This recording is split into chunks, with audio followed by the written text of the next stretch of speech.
Thank you for watching, liking, commenting, sharing, and subscribing right now.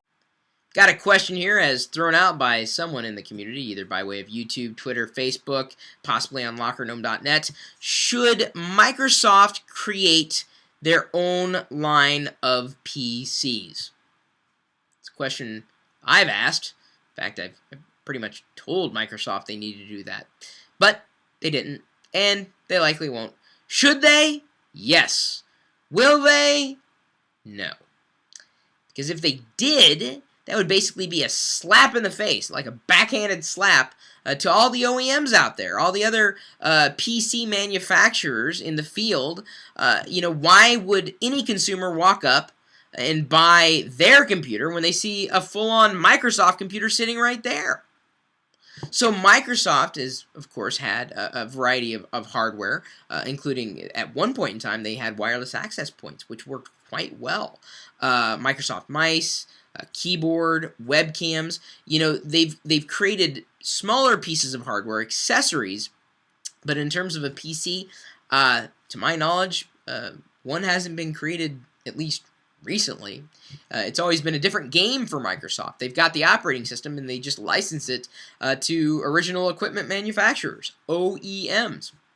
And I don't see that changing anytime soon. And to tell you the truth, that's a bit depressing. They took this route with, a long time ago with the Windows Media Player. They had the store where a variety of vendors basically offered their services through the Windows Media Player, and you could buy into them, including a service that I had signed up for at one point in time, Urge, that got dropped. Not long after that happened, Microsoft decided to pursue their own portable media player by way of, well, at least the name was or is Zune. It's the Zune. Can we say is the Zune or was the Zune? I think the Zune is still around, but not, of course, as what it once was, right? I mean, we say the word Zune, and even Robot Chicken lampooned it, and really, it's the Microsoft iPod, essentially. Microsoft has gone that route before, and they've upset a lot of their partners.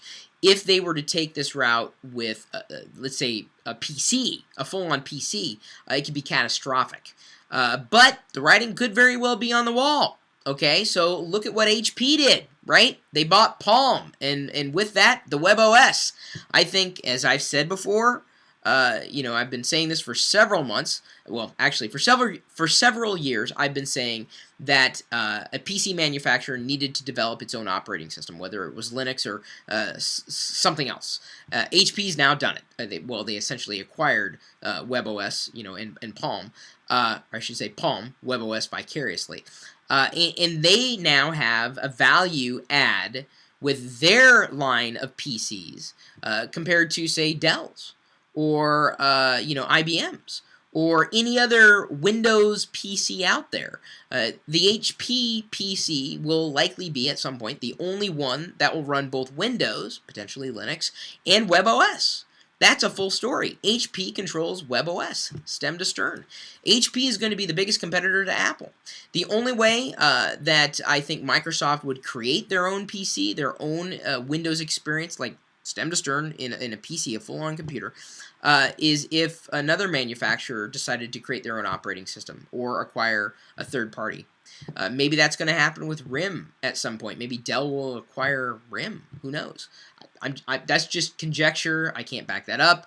I'm just saying that, Microsoft, when they feel the pinch of everybody kind of leaving that Windows camp, then they may step up to the plate and create probably the world's ultimate PC, or at least I should say the world's ultimate Windows PC, to be specific.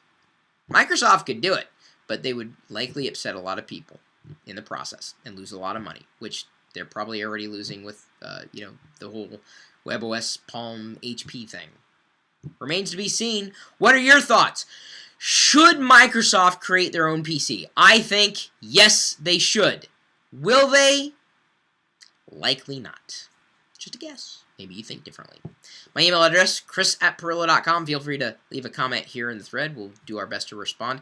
At Chris Pirillo on Twitter, facebook.com/Chris Pirillo. And then, of course, empireavenue.com/Pirillo is where you can invest in me, be a shareholder. And yes, I do respond to shareholders. I get wacky requests even there on my Empire Avenue profile page.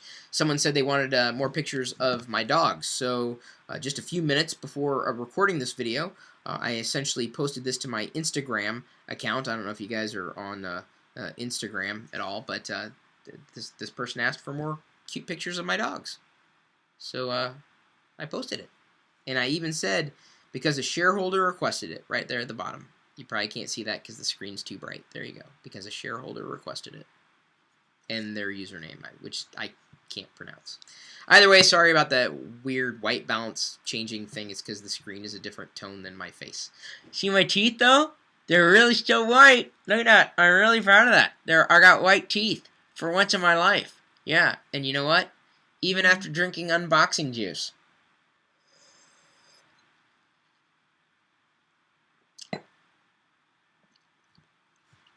We are geeking out 24 hours a day, 7 days a week at live.pirillo.com.